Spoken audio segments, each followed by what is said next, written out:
invasive species native to Central Eurasia, the round goby has infested the Great Lakes since 1993. From 1990 to 1992, the round gobies were found only in places around the St. Clair River. Now you can find them almost everywhere in the Great Lakes. The round goby has found its way to the Great Lakes ecosystem by way of contaminated ballast water of transoceanic vessels. When the fishermen went to release this ballast water, the gobies that were in this tank were released into the Great Lakes. To explore the environment the invasive goby has overrun and the effect they've had on it, we headed to Leland to try and catch some of them.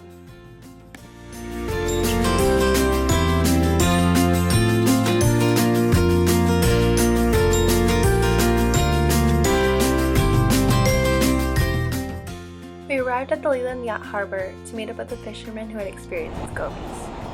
We walked around the harbor for a little while before setting up our spot with our traps.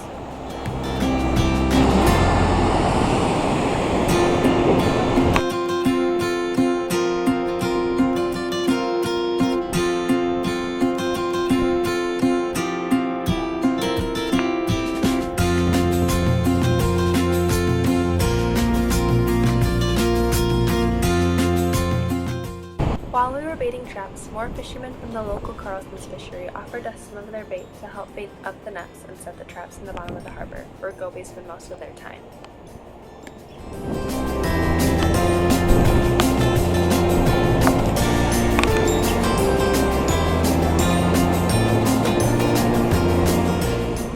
While talking to these fishermen, we discovered that the round goby and the charter businesses and fishermen are heavily entwined.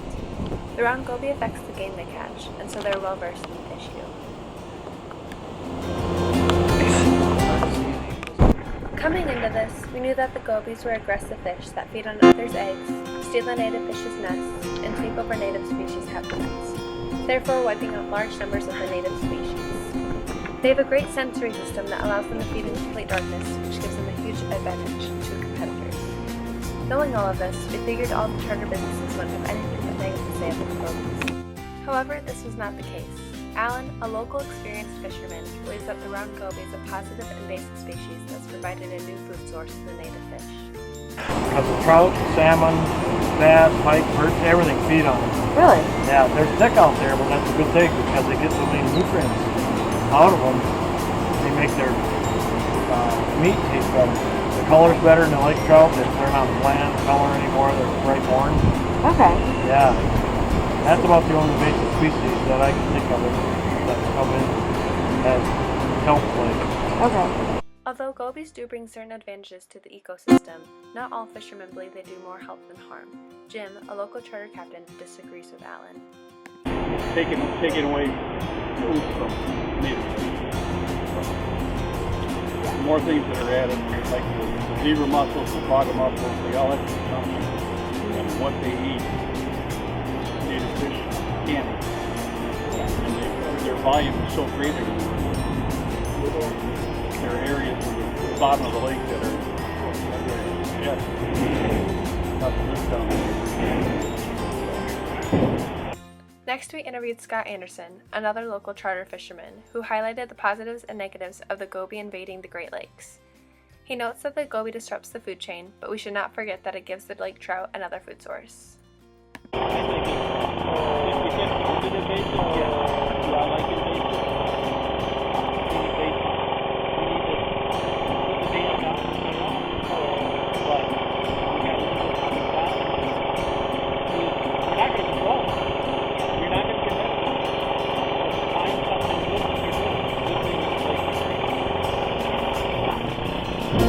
After almost 2 hours, we finally caught a small round goby.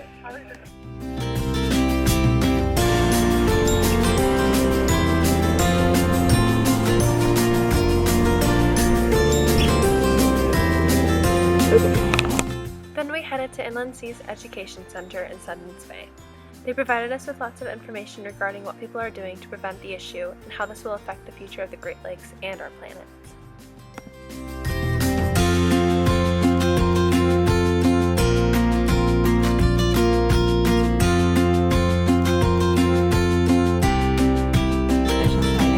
Our gobies, and we've got a pretty good range too. We've also got sea lions. Okay. During our time spent at the Inland Seas Education Center, we learned that eliminating a species after it has been established is close to, if not impossible. Methods like electrofishing, angling, and the visual surveys can be used to monitor the amount of round gobies, but are ultimately ineffective because they will only work if the water is clear and wadeable. You can slow the spread of the gobies by regulating the ballast water exchange. This will help to reduce the amount of gobies and other invasive species that get sucked into the tanks. We can learn to identify gobies and contact the State Sea Grant Office to report a sighting of a goby in a spot that has not been yet mapped. Gobies will reduce the population of zebra mussels because studies show that they can eat up to 78 a day. But because the zebra mussels dominate the goby's diet, the sport fish that prey on the goby will be contaminated with diseases and bacteria from the zebra mussels. Are they both there? Although there are some short-term positive effects, such as providing food for sport fish and decreasing the population of zebra mussels, the negatives outweigh the positives. The decrease in the populations of the local fish have been substantial in the areas that the goby has been established. The reproduction of lake trout is extremely limited because gobies prey on the fish eggs. The gobies are also very territorial and steal the natives' nesting space. We did not fully understand the gravity of the issue until a worker at the Inland Seas revealed that when the boats go out and catch fish, 95% of the fish they catch are round gobies. Regardless of the positive effects, this alarming amount cannot be ignored. In the following years, if nothing is done to prevent it, the number will reach 100%. If all the fish are gone, the lakes will be barren and the ecosystem will die. At the end of the day, the round goby is an invasive species, which means that it's interrupting the native ecosystem and stealing the niche of other organisms.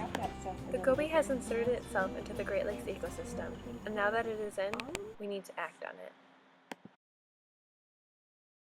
God. We were dedicated to this project. Oh my God. Wow, what a picture. We drove all the way to Leland. God, he's altered, he's seen the boat, far-fetched chargers, come and visit, see ya. All right. See ya.